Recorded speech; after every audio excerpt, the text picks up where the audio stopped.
साल 1996, जगह हैदराबाद का पुराना शहर यानी चार मीनार। ये वो दौर था जब इस इलाके से सांप्रदायिक तनाव की खबरें आम बात थी।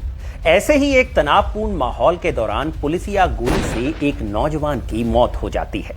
इस खबर से इलाके के लोगों में गुस्सा था। गुस्साए लोग पहुंचे इलाके के विधायक तक। लंदन से बैरिस्टर की पढ़ाई कर लौटा तेज तर्रार नौजवान विधायक, एक ऐसा विधायक जो विधानसभा में बोलता तो विरोधी उसे नजरअंदाज नहीं कर पाते थे। लोगों की अपील के बाद इस विधायक ने चंद्रबाबू नायडू की सरकार के खिलाफ मोर्चा खोल दिया। आंध्र प्रदेश सरकार और मुख्यमंत्री से मांग की कि पुलिस की गोली से मारे गए नौजवान के मामले पर विधानसभा में बहस कराई जाए। मुख्यमंत्री इस मांग पर राजी हो गए और इस बहस की तारीख तय हुई 12 दिसंबर 1996। इस तारीख को लेकर भी विवाद हो गया क्योंकि 11 दिसंबर 1996 को इस नौजवान विधायक की शादी थी।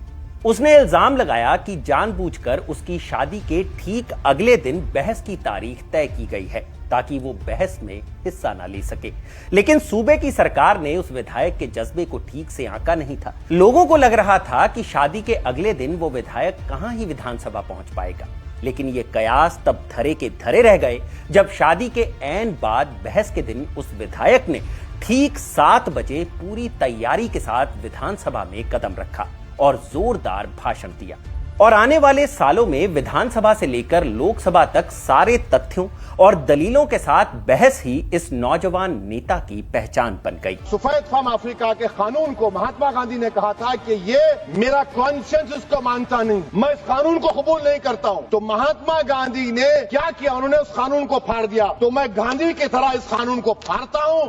ये अनकॉन्स्टिट्यूशनल है सर। तो किस्सा के इस एपिसोड में आज कहानी ऑल इंडिया मजलिसे इत्तेहादुल मुस्लिमीन यानी AIMIM के प्रमुख और हैदराबाद से लगातार 5 बार के सांसद असदुद्दीन ओवैसी की, जिनके नेतृत्व में मजलिस सिर्फ हैदराबाद या तेलंगाना ही नहीं बल्कि महाराष्ट्र, बिहार, उत्तर प्रदेश समेत कई राज्यों में प्रभाव रखने वाली पार्टी बन गई। सुनाएंगे आपको कहानी हैदराबाद के इस लड़के की जिसकी पहली मोहब्बत राजनीति नहीं क्रिकेट थी। कैसे एक नेता का बेटा लंदन से लॉ की पढ़ाई करता है और फिर राजनीति में कदम रखता है।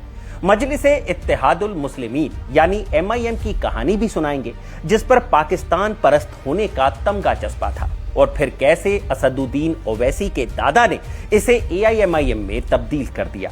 क्या है वो किस्सा जब ओवैसी के पिता सलाउद्दीन ओवैसी को अपनी वफादारी साबित करने के लिए हजारों की भीड़ के सामने कुरान हाथ में लेकर कसम खानी पड़ी। बात होगी उस लव मैरिज की जिसने ओवैसी के परिवार में दरार पैदा कर दी। क्या था अकबरुद्दीन ओवैसी का वो बयान जिसने असदुद्दीन ओवैसी की राजनीति को ग्रहण लगा दिया था। बात उस वाकये की भी होगी जब असदुद्दीन ओवैसी को सरेराह जमीन पर घसीटा गया और उन्हें अस्पताल में भर्ती कराना पड़ा। हैदराबाद मक्का मस्जिद बम धमाके के बाद ऐसा क्या हुआ कि ओवैसी पर मुस्लिम युवकों की अनदेखी का इल्जाम लगा और कैसे ओवैसी ने मीडिया के जरिए अपनी पैठ बनाई और पूरे देश में मशहूर हो गए। आखिर क्यों AIMIM को भाजपा की बी टीम कहा जाता है? वंदे मातरम और भारत माता की जय बोलने से आखिर ओवैसी को परहेज क्यों है? नमस्कार, मैं हूं भूपेंद्र सोनी और आप देख रहे हैं खबर गांव और ये किस्सा है असदुद्दीन ओवैसी का।